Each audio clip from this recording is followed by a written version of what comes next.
Bonjour, ici Ladislas Maurice de Investisseur Globetrotter avec une voix cassée à Buenos Aires en Argentine.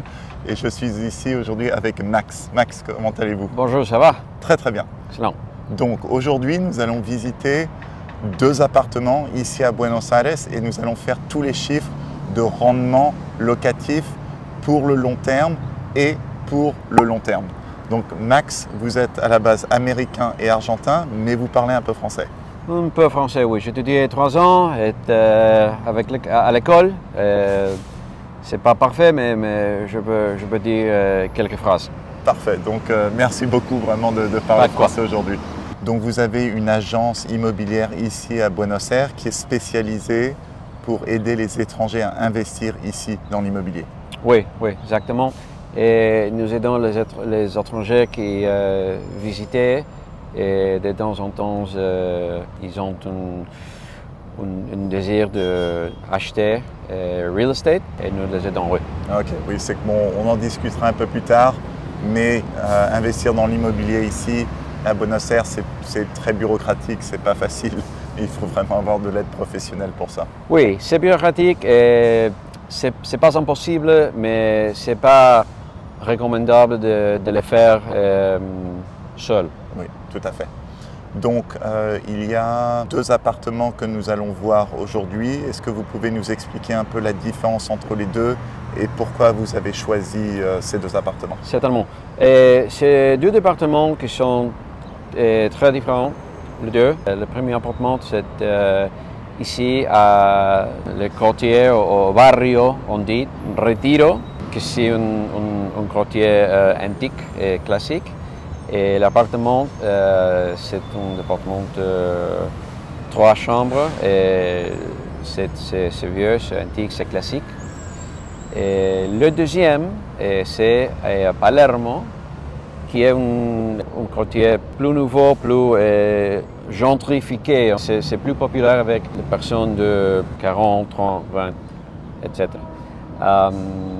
Et c'est un building plus nouveau, avec amenities, avec piscine, avec laundry et ces choses. Donc vraiment un profil très différent, un bâtiment historique, on verra à peu près 1700 $ le mètre carré. Et après un bâtiment tout neuf avec les piscines, tout ça, qui est de plus de 3000 $ le mètre carré. Donc quartier très différent, donc ça nous donnera une bonne idée un peu du marché ici et de voir de l'immobilier très différent et on fera tous les chiffres. Oui, exactement. Donc on ne va pas trop s'attarder sur l'économie en Argentine parce que ça peut aller vraiment dans n'importe quelle direction. Si les réformes économiques de Milei passent, ce sera très positif pour les prix. Si elles ne passent pas, et c'est pour ça que je suis intéressé par l'immobilier ici en Argentine, même si les réformes ne passent pas, même si un autre gouvernement devait venir, la réalité c'est que les prix ont déjà beaucoup baissé de 30% depuis 2018. Et là, depuis 1 an, les prix ne bougent plus trop, ils ont même commencé à augmenter un petit peu, surtout le volume des transactions augmente, donc c'est un bon précurseur pour une augmentation des prix. Et depuis le mois de mai, c'est possible pour les Argentins d'emprunter dans les banques pour acheter l'immobilier, donc ça aussi c'est un catalyseur. Donc même si les réformes ne vont pas se passer, à moins de voir une grosse catastrophe, une révolution, etc., la réalité c'est que les prix sont au plus bas qu'on a vu depuis très longtemps ici en Argentine. Et si les réformes passent, les prix pourraient augmenter facilement de 50% pour retourner au prix de 2018 tout simplement. Donc c'est un marché qui est assez intéressant de ce point de vue. Il y a du potentiel pour des augmentations, mais si ça ne marche pas en fait, je ne vois pas trop les prix baisser tellement plus. Je ne sais pas ce que vous en pensez. On pense que cette nouvelle administration avec Milei, notre officine a vu beaucoup de barrages étrangers qui téléphonent, WhatsApp, email, etc. Pour cette popularité avec real estate en Argentine. Et pas seulement la cité de Buenos Aires, pas seulement Buenos Aires, aussi des autres provinces, Mendoza, Córdoba, Patagonia, etc. Très bien. Ok, donc allons voir le premier appartement. Parfait. Donc Max, expliquez-nous un peu plus sur cet appartement. Cet appartement, c'est 114 mètres et le prix c'est 199 $. 189, je crois. C'est bon. Voilà. C'est à le quartier de Retiro, c'est un style, c'est pas moderne. On voit le hardwood floors et aussi la construction que c'est classique et résistante. Mais aussi il a été redone. Il a été rénové. Oui, donc ça rappelle un peu les appartements à Paris, tout simplement. Mais en gros, là, c'est moins de 1700 $ le mètre carré, c'est vraiment pas. Voilà. Donc en gros, vous êtes dans un quartier qui n'est pas mauvais, donc c'est pas le meilleur du tout de Buenos Aires, mais c'est un quartier qui est bien. Du reste, la propriétaire est une Anglaise retraitée, donc comme quoi c'est pas un mauvais quartier du tout. Et ça coûte en gros 15% du prix de ce que vous pourriez payer à Paris pour une architecture et un intérieur équivalent. En gros, c'est un peu ça la thèse. Absolument. Et le segment, le client qu'il y a d'intérêt un appartement comme ça, c'est États-Unis, Canada, et des pays avec des cités qu'il n'y a pas des architectures avec like this. C'est-à-dire, c'est pourquoi le client parfait, c'est ces personnes qui viennent du Canada, des États-Unis, et aussi avec l'hiver. La question de que en hiver, en Canada, États-Unis, ici c'est le printemps, et c'est très beau, très warm. Oui, il fait chaud et c'est les mêmes plages horaires aussi pour travailler avec les États-Unis. Donc c'est pratique pour les Américains. Donc bon, je dirais, quand je vois ça, bon, les Américains aiment beaucoup. Je dirais aussi les Européens aiment bien acheter dans l'ancien ici, parce que les Européens comprennent la valeur architecturale de tels bâtiments, de tels appartements. Et l'Argentine attire des Européens un peu différents des Européens qui vont en Colombie, au Brésil, etc. Ce genre d'Européens vont plutôt, quand ils aiment la Colombie et le Brésil, c'est qu'ils aiment bien le côté très un peu latin, etc. Ici, ils viennent parce que justement c'est très européen. Aussi pareil les hivers, quand il fait hiver en Europe, en France, en Belgique, en Suisse, ici c'est l'été, donc c'est très agréable. Donc il y a vraiment un marché pour les Européens, pour les Nord-Américains, pour ce genre d'appartement qui au mètre carré n'est vraiment pas cher du tout. C'est vraiment très abordable.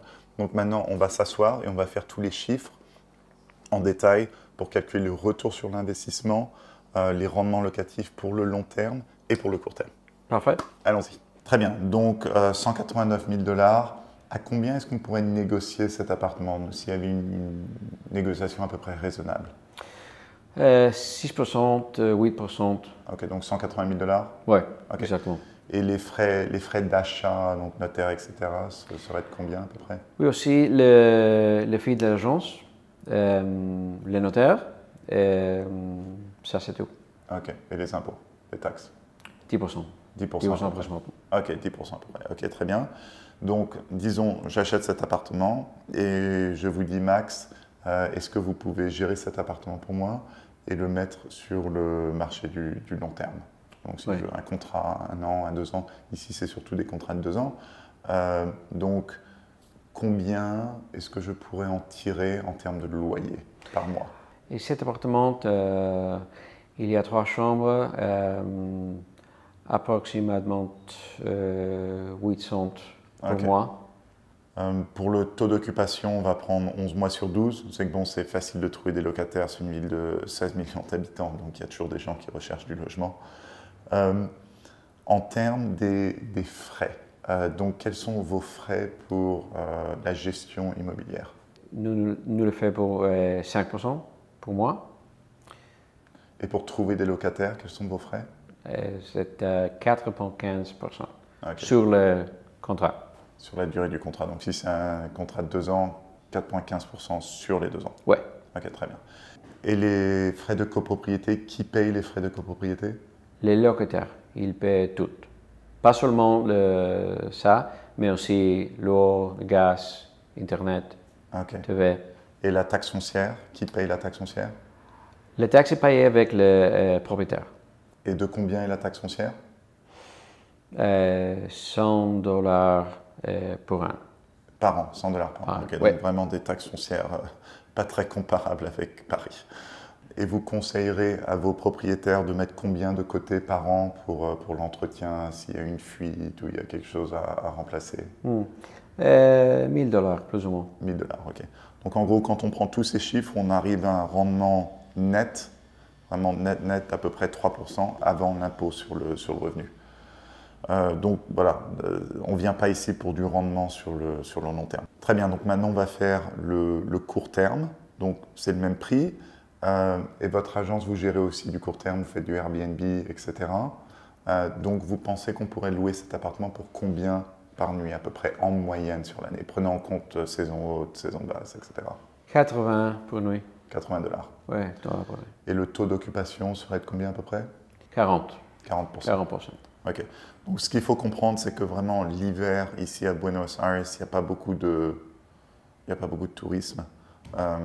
Les gens viennent surtout l'été, le printemps, l'automne. Et ce quartier spécifiquement, il y a un peu moins de touristes que dans l'autre quartier où on ira après. Donc le taux d'occupation est plus bas. Mais bon, après, ça veut dire aussi que vous avez le temps pour utiliser l'appartement pour vous-même si ça vous intéresse. Donc la structure des frais est différente. Donc quels sont vos frais pour gérer une location court terme? 200 $ pour moi, avec 5% sur le contrat. Ah, ok, très bien. Et dans ce cas-là, le propriétaire doit payer donc tous les frais. Quels seraient les frais d'électricité par mois? 20 $. Et de l'eau? 10 $. Le gaz? 25 $. L'Internet? 45 $. 45 $ par mois, Ouais. c'est pas donné. Ouais. Et les frais de copropriété? 80 $. Ok. Et combien d'argent est-ce que vous conseillerez à vos propriétaires de mettre de côté chaque année pour l'entretien, s'il y a une fuite, s'il y a quelque chose à remplacer? 1500 pour année. Ok, parce que c'est un peu plus, parce que c'est du Airbnb. Ouais. Ok. Donc en gros, ça nous ramène un rendement net de moins de 3%. Donc en fait, le rendement sur Airbnb en net est plus faible que sur le long terme. Donc c'est pas, quand on rentre dans un investissement comme ça, il faut savoir que vous le faites pas pour du rendement. Donc ça, il faut vraiment être clair.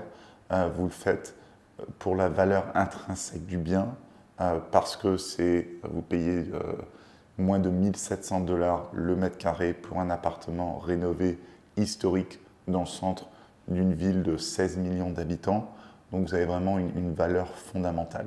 Donc si vous voulez ne pas être complètement exposé à tout ce qui se passe au Québec ou en Europe de l'Ouest, etc., ça c'est de la diversification intéressante. Donc est-ce que j'irais tout mettre ici? Non.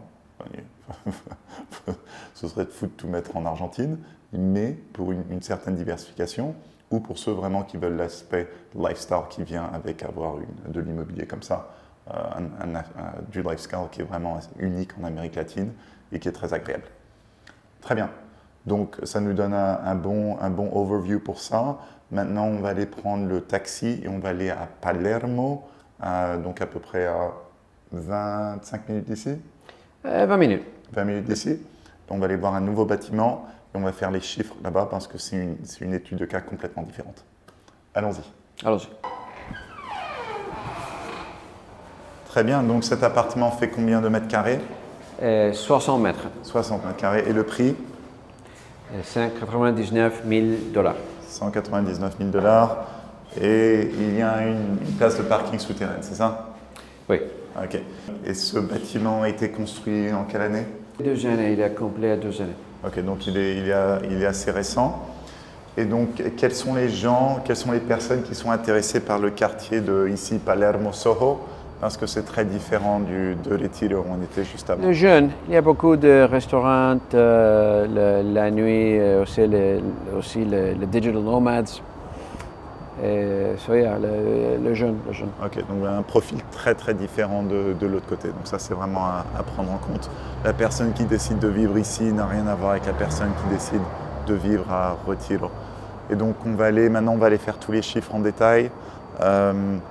Pour la location longue durée, location courte durée, pour cet appartement, on va aller faire ça près de la piscine.